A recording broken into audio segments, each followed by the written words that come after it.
Maliit na agriculture budget allocations sa Mindanao na nakapaloob sa 2026 proposed national budget. Kinwestiyon ni Cagayan de Oro City Congressman Rufus Rodriguez. Si Vic Somentak sa detalye ng balita.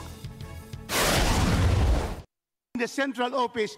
Pinagpaliwanag ni Cagayan de Oro City Representative Rufus Rodriguez, Vice Chairman ng House Committee on Appropriations, si Budget Secretary Amina Pangandaman, Chairman ng Development Budget Coordination Committee o DBCC hinggil sa maliit na budget allocation ng Mindanao sa agrikultura na nakapaloob sa 2026 proposed national budget na nagkakahalaga ng 6.793 trillion pesos.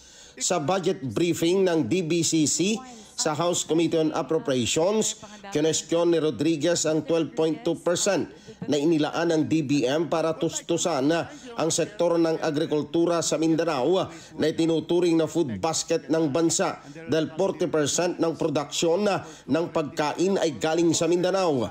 Ipinunto ni Rodriguez ang agriculture budget allocation sa National Capital Region ay 9.9% na hindi naman agricultural region kumpara sa Visayas at Mindanao. Mindanao is said to be the breadbasket of our country, and it thrives on agriculture.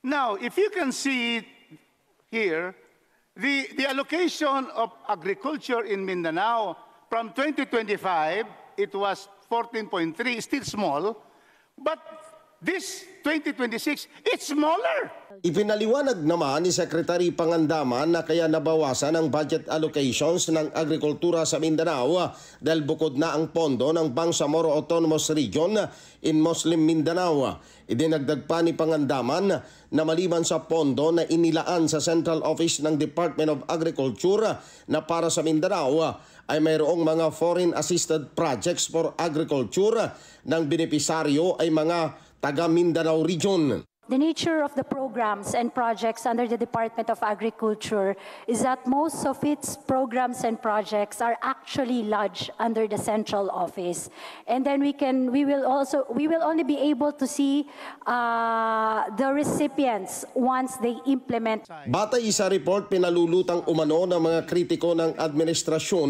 na kaya binawasan ang percentage allocation ng pondo sa agrikultura sa Mindanao ay may kinalaman pa rin sa politika sa pagitan ng mga Marcos at Duterte. Vic Somentak para sa Mata ng Agila, matatag, matapang, matapat.